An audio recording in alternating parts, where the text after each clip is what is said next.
आप मेरे पीछे देख सकते हैं, ये गोंडी का कब्रिस्तान है, जहाँ पर तकरीबन 12 लाख की आबादी में एक छोटा सा कब्रिस्तान, जिसमें हिंदू शमशान भूमि और क्रिश्चियन इन समाजों का भी जो सेमेंटेशन है, जो कब्रिस्तान है वो यहाँ पे मौजूद है, शमशान भूमि मौजूद है। लेकिन आबादी के तौर पर देखा जाए तो इस कब्रिस्तान को कहीं ना कहीं एक छोटी जगह होने के कारण यहाँ पर जगह होने के कारण यहाँ पर जो दफनाने की जो भूमि है वो कम पड़ रही थी। उसी को लेकर आज गोंडी के जो रहीवासी, जो यहाँ के जो मंडल से, वो हाई कोर्ट गए और हाई कोर्ट में तकरीबन 2 साल की लड़ाई के बाद ये मेरे पीछे आप जो बिल्डिंग देख रहे हैं, ये बिल्डिंग की करीब बाजू की ही जगह है जो कोर्ट ने अलॉट की है कब्रिस्तान के लिए। कहीं ना कहीं ये मुसलमानों के लिए बहुत बड़ी जीत है कि यहाँ के गोंडी रहीवासियों के लिए सबसे बड़ी जीत है, क्योंकि आज जो जगह की तकलीफ थी 12 से 15 लाख की आबादी में, वो कमी कहीं ना कहीं पूरी हो चुकी है। क्योंकि ये एक बड़ी जीत होगी कि कब्रिस्तान में जो बॉडी दफनाने के बाद की जो तकलीफ थी,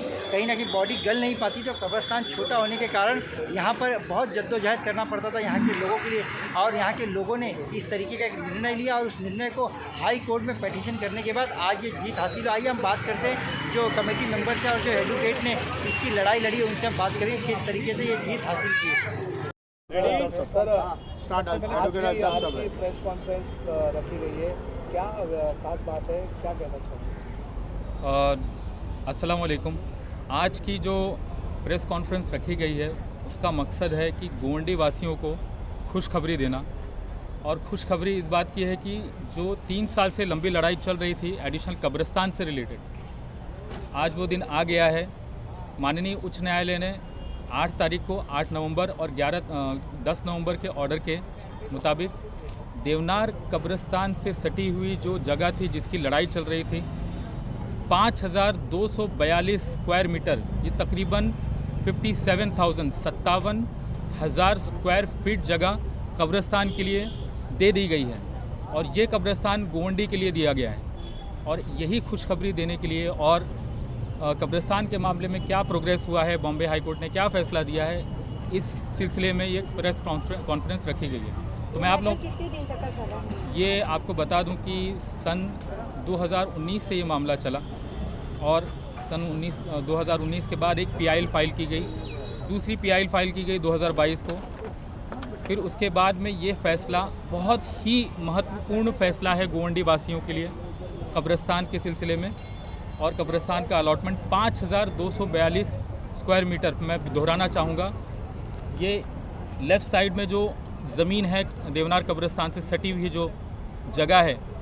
और मैं और आगे बताना चाहूँगा, माननीय उच्च न्यायालय ने इस जगह के बारे में प्रपोज़ल कॉरपोरेशन को भेजने के लिए कहा है 15 दिन के अंदर, और 15 दिन के प्रपोज़ल भेजने के बाद स्टेट गवर्नमेंट इस सिमेट्री का रिज़र्वेशन पर मुहर लगाएगी, इस सिमेट्री के रिज़र्वेशन पे मुहर लगाई जाएगी।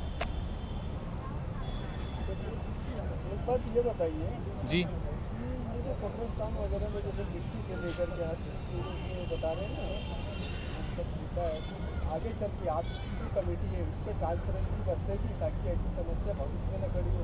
आप चूँकि चलो जमीन की जो आपने कोशिश की उससे कामयाबी हुई, लेकिन कल को ये मट्टी वाला भी मसला आगे ना आवे, इसके लिए क्या आपने? नहीं, पहली बात तो ये जो मसला था, मैं PIL के बारे में बात करना चाहूँगा। PIL का जो मुद्दा था वो मिट्टी का मुद्दा नहीं था। PIL का जो मुद्दा था वो एडिशनल कब्रिस्तान का मुद्दा था, जो कि सब लोग जानते हैं कि रफ़ीक नगर में जो 30 मीटर ऊंचा जो कचरे का अंबार था वहाँ पे अलॉटमेंट किया गया था कब्रिस्तान का। कोर्ट ने उसके बारे में भी बहुत फटकारा कॉरपोरेशन को कि 30 मीटर के कचरे के ढेर पर कैसे कब्रिस्तान दे दिया गया। तो जो ज़रूरत थी वो कब्रिस्तान, एडिशनल कब्रिस्तान की ज़रूरत थी, न कि वो कोई मिट्टी का या कोई सॉइल का मुद्दा था। PIL का जो मुद्दा था एडिशनल कब्रिस्तान का मुद्दा था। जहाँ तक रही सॉइल की बात, अगर वो सॉइल वाला मुद्दा अगर कहीं पे रहेगा, किसी प्रोसीडिंग में होगा तो उसको अकॉर्डिंगली देखा जाएगा, लेकिन वो सॉइल वाला मुद्दा PIL का मुद्दा नहीं है। कब्रिस्तान का देखा जाए तो हालतें काफ़ी ख़राब थी, तो उसके बारे में क्या कहना चाहिए? हालतें ख़राब थी, उसकी वजह जो थी कि यहाँ की पॉपुलेशन करीबन 12 से 15 लाख है, और यहाँ पे जो डेली बेसिस पे जो तदफीन के लिए जो मैयत आती है 7 से 8 मिनिमम एवरेज है। उसको देखते हुए यहाँ पे अगर कब्रिस्तान एक देवनार है वाहिद और दूसरा रफ़ी नगर है जिसका काम भी चल रहा था मिट्टी का, काम भी चल रहा था, और क्योंकि कोविड-19 भी 2020 में था, और उसकी वजह से जो 18 महीने का जो कार्यकाल होता है, मतलब जो पूरा पीरियड होता है जहाँ पे तदफीन को गलने के लिए जो वक्त होता है दिया जाता है, और उसके बाद में अगर तदफीन की हुई मैयत अगर गल जाती है तो वापस से उस जगह तदफीन होती है। वहाँ पे मैयत गल ही नहीं पा रही थी, बिकॉज़ इतना लोड है कब्रिस्तान में, गोंडी के कब्रिस्तान में, कि वो टाइम पीरियड पूरा ही नहीं हो पा रहा था। तो अगर कब्रिस्तान की जो आज जगह जो अलॉट हो गई है 5242 स्क्वायर मीटर, वो फ्यूचर में कब्रिस्तान के लिए कन्वर्ट होती है तो इंशाल्लाह ये वाली प्रॉब्लम कभी नहीं आएगी। गोवंडी में इस तरह की प्रॉब्लम कभी नहीं होगी। आपका बोलने का मतलब ये है कि जो 6 महीने में कब्रिस्तान बंद हो रही थी तो उसके बारे में एक मिनट, वन बाय वन आप कुछ पूछना चाहते हैं? मट्टी को लेके हर बार विवाद चलता आया है कब्रिस्तान में, तो इस बार जो कब्रिस्तान अभी मिला है हमको, इसमें भी मट्टी के लिए मतलब कोई अच्छे लोगों को शामिल किया जाएगा या ऐसे ही होगा? देखिए, मट्टी वाला जो मुद्दा मैं आपको फिर से साफ कर दूं, वाद विवाद जो है वो वाद विवाद अगर कोई करता है तो उनके लिए प्रॉपर फोरम है। प्रॉपर फोरम में अगर जा करके वो वाद विवाद को आगे लेकर के जाना चाहता है कोई तो जाए, लेकिन ये जो वाद विवाद सॉइल का जो आप कह रहे हैं वो कभी भी इस PIL का मुद्दा नहीं रहा है। कोर्ट में हमने एक मुद्दा उठाया था राइट टू डिसेंट बरियल का, बाइज्जत तदफीन का मुद्दा उठाया था। वो मुद्दा हमने आर्ग्यू किया, हमने बताया कि यहाँ पे कब्रिस्तान के लिए तदफीन के लिए जगह कम है, उसको हमने सिंपली कोर्ट के सामने रखा, और उसको सुनने के बाद में कोर्ट ने कहा कि है तदफीन के लिए जगह तो मौजूद ही नहीं है, ये हकीकत है। और क्योंकि ये मैं नहीं कह रहा हूँ, ये ऑन रिकॉर्ड जो बात है, 3 कब्रिस्तान के लिए जगह अलॉट की गई थी। आप एक बात समझिए, अगर कब्रिस्तान के लिए जगह होती गोवंडी के पास तो 3 जगह अलॉटमेंट क्यों किया जाता? पहली बात तो ये देवनार का कब्रिस्तान है, उसके बाजू में वो अलॉटमेंट थी और उसके लिए रिकमेंडेशन कमिश्नर ने भेजा था। दूसरा, रफ़ीक नगर का 16,000 स्क्वायर मीटर का कब्रिस्तान। तीसरा, अनेक विलेज में 16,800 स्क्वायर मीटर का कब्रिस्तान। तो एक बात तो तय थी कि स्टेट गवर्नमेंट को और कॉरपोरेशन को ये पता था यहाँ पे कब्रिस्तान की ज़रूरत है। और क्यों ज़रूर इतनी जगह देने की वजह क्या है? क्योंकि पॉपुलेशन है इतनी यहाँ पर और यहाँ पे मैयतें इतनी आती हैं। तो मुझे लगता है ये मुद्दा एडिशनल कब्रिस्तान का है। सॉइल वाला अगर मुद्दा कोई उठाता है तो वो उसको लेकर के जा सकता है, जो भी उठा रहा है, लेकिन वो मुद्दा इस मुद्दे से रिलेटेड नहीं है। मेरा ऐसा ओपिनियन है। हर 6 महीने में जो कब्रिस्तान बंद होती थी, हाँ। मैयत ज़्यादा आने की वजह से, तो क्या ये जगह पास होने की वजह से मसला हल हो जाएगा? इंशाल्लाह ये मसला हल हो जाएगा, बिकॉज़ जो ऑन एन एवरेज जो पीरियड होता है तदफीन के बाद डिकम्पोजिशन का, वो आसानी से पूरा हो जाएगा। और एक बार डिकम्पोजिशन का जो टाइम है वो पूरा हो जाएगा तो मुझे नहीं लगता है कि ये जो प्रॉब्लम आई थी पिछले कुछ महीनों पहले ये रिपीट होगी, मुझे ऐसा नहीं लगता। अच्छा, एक सवाल ये है कि आपको PIL दाखिल करने की जरूरत क्यों पड़ी? आपके जनप्रतिनिधि यहाँ के थे, उन्होंने इसमें सहयोग क्यों नहीं किया? एक आम लोगों को, कुछ लोगों को अपनी अपनी कमेटी बना करके जो है आपको उसमें कोर्ट में जाना पड़ा, PIL दाखिल करनी पड़ी, और इतनी लंबी लड़ाई के बाद में आप जाकर कब्रिस्तान का मामला जो है वो कहीं ना कहीं सही होता हुआ दिखाई दे रहा है। आपको ज़रूरत क्यों पड़ी? क्या आपके जनप्रतिनिधि ने आपका कोई सपोर्ट या समर्थन नहीं किया? देखिए, मुद्दे जो होते हैं समाज से रिलेटेड, वो जनप्रतिनिधि का भी काम होता है और कॉमन सिटीज़न का भी काम होता है, मुझे ऐसा लगता है। अगर जनप्रतिनिधि अगर आगे ना बढ़े तो मुझे लगता है ये कॉमन सिटीज़न की और एजुकेटेड, खासकर जो एजुकेटेड वर्ग के लोग हैं, उनकी भी जिम्मेदारी बनती है कि वो आगे जाएं और समाज से रिलेटेड जो मुद्दे हैं वो उसको उठाएं। और हम कंपनी, मैं अगर आपसे बता दूं कि SMS कंपनी का भी फैसला आया है कोर्ट के थ्रू। जी हाँ। वो भी एक अलग से NGO ने इस चीज़ को मुद्दे को उठाया था, कब्रिस्तान का मुद्दा भी अलग से NGO ने उठाया। तो जो जनप्रतिनिधि है वो क्या कर रहे हैं? देखिए, ये जवाब तो मुझे लगता है जनप्रतिनिधि ज़्यादा अच्छी तरह दे पाएंगे, बिकॉज़ अगर हमारे पास एक मुद्दा आया कि कब्रिस्तान की ज़रूरत है, हमने रिप्रेजेंटेशन फाइल किया, क्योंकि जनप्रतिनिधि से जुड़े हुए संस्थाएं जैसे सेमी गवर्नमेंट और गवर्नमेंट भी होती हैं, तो हमने गवर्नमेंट के पास पुटअप किया हमारा रिप्रेजेंटेशन, हमने कॉरपोरेशन के पास भी डाला। सेक्शन 436 में तो कॉरपोरेशन की जिम्मेदारी होती है कि वो एडिशनल कब्रिस्तान मुहैया करा करके दे या ऑल्टरनेट कब्रिस्तान मुहैया करा करके दे।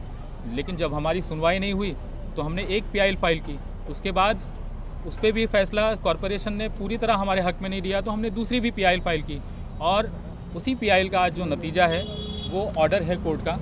और 2 ऑर्डर जो है बहुत महत्वपूर्ण है रिसेंट के, वो है 8 नवंबर 2023 का, जिसमें हमने अपना मुद्दा रखा था कि स्लम रिहैबिलिटेशन स्कीम को छोड़ करके भी जो जगह है 2977 स्क्वायर मीटर की है, उसके अलावा 2264 जो स्लम स्कीम जो चल रही है वहाँ से छोड़ी हुई 35% वाली जगह वो भी अवेलेबल है। तो कॉरपोरेशन ने 2264 वाली ही सिर्फ जगह भेजी थी, 2977 वाली जगह तो प्रपोजल में भेजी ही नहीं थी।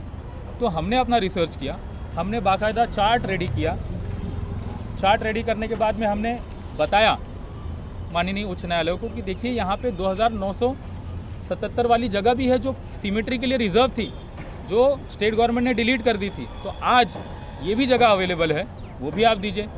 उसके अलावा हमने टैबुलेटेड चार्ट भी दिया कोर्ट को, और कोर्ट ने उसका संज्ञान लेते हुए ये वाला टैबुलेटेड चार्ट है जहाँ पे पूरा कैलकुलेशन दिया हुआ है। 9800 स्क्वायर मीटर की जगह टोटल कब्रिस्तान के लिए थी, जिसमें से बिल्डिंग के लिए जो जगह है 4550 लगभग जा चुकी है, और बाकी की जो जगह है वो आज कब्रिस्तान के रिजर्वेशन के लिए स्टेट गवर्नमेंट के पास प्रपोजल कॉर्पोरेशन का भेज दिया गया है। जो डिज़ायर सिग्नेचर जो बिल्डिंग बनी हुई है, क्या वो कब्रिस्तान की जगह पे बनी हुई है? जी हाँ, 1991 में जो रिजर्वेशन था, 1991 के रिजर्वेशन के हिसाब से वो जगह सिमेट्री के लिए रिजर्व थी। लेकिन आप लोगों ने मांग की कि वो बिल्डिंग जो है कब्रिस्तान की जगह है, कब्रिस्तान को वापस दी जाए। देखिए क्या है, मैं आपको क्लियर कर दूं कि एक प्रावधान होता है डीसीआर में। डीसीआर 1991 के प्रावधान के हिसाब से वहाँ पे सिमेट्री थी, कब्रिस्तान के लिए जगह थी।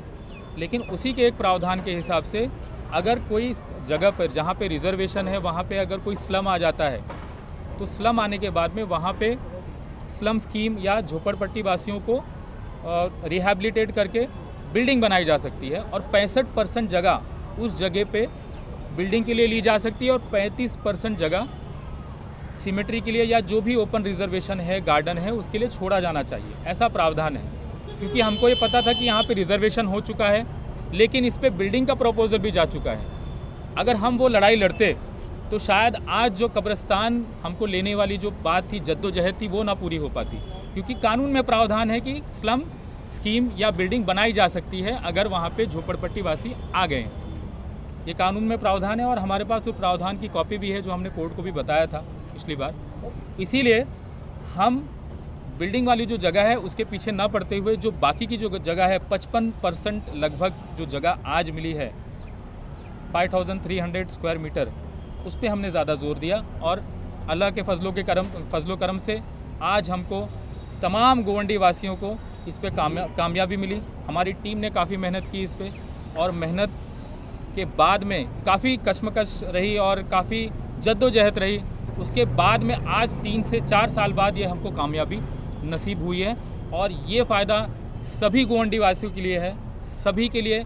कब्रिस्तान की जो जगह शॉर्टेज पड़ रही थी, कुछ लोग आ रहे थे अपने मैयत अजीज़ों की, दोस्तों की मैयत वापस लेकर के जा रहे थे। इंशाल्लाह अब ये तकलीफ़ दोबारा नहीं होगी। अल्ताफ़ साहब ने जो अपना वक्त दिया, जो किया, वो काबिल तारीफ़ है। लेकिन इसके पीछे एडवोकेट अल्ताफ़ साहब की टीम, जो जूनियर एडवोकेट की टीम थी, इनके advocate Nilesh sir, advocate Supriya madam, advocate Akash Mangal की, एडवोकेट आकाश भोगी, एडवोकेट गुलफाम, एडवोकेट मोहन, इन्होंने जो वक्त दिया, हम तमाम गोविंदी वालों की तरफ से उनका शुक्रिया, बहुत बहुत शुक्रिया। मैं ये गोवंडी की ये जो जीत हुई है, एक्चुअली ये हमारी जीत नहीं है, हमने तो सिर्फ एक बीज डाली है जो है, और इंशाल्लाह इसका फ़ायदा पूरी कौम को होगा, पूरी गोवंडी को होगा। लिहाजा ये जीत जो है, ये कामयाबी जो है, पूरी गोवंडी की कामयाबी है, और यकीनन इसमें कोई शक नहीं है, क्योंकि जब भी हमने इस PIL के लिए और जब कहीं रिप्रेजेंटेशन डालने के लिए गोवंडी के तंजीमों को आवाज़ दी, हमने उनसे कहा तो उन्होंने लब्बैक कहा, और गोवंडी की तमाम तंजीमों का हम शुक्रिया का, मंडल का और मस्जिदों का और मदरसों का, उन सब लोगों का हम शुक्रिया अदा करते हैं कि उन्होंने अपने लेटर्स प्रोवाइड किए, उन्होंने जो है अपनी मेहनत दिए, सपोर्ट्स किए। हमने जब बुलाया वो मीटिंग्स में आए और हम कब्रिस्तान के लिए खड़े रहे। तो ये एक मतलब ये हमारी जीत नहीं है, ये पूरी गोवंडी की जीत है, सारी आवाम की जीत है। मैं हमारे इस मंच से एडवोकेट अल्ताफ़ साहब के और मुन्ना भाई और हमारे जो भी लोग यहाँ सारे लोग मौजूद हैं, मैं सबकी तरफ से गोवंडी के तमाम लोगों का मैं शुक्रिया अदा करता हूँ।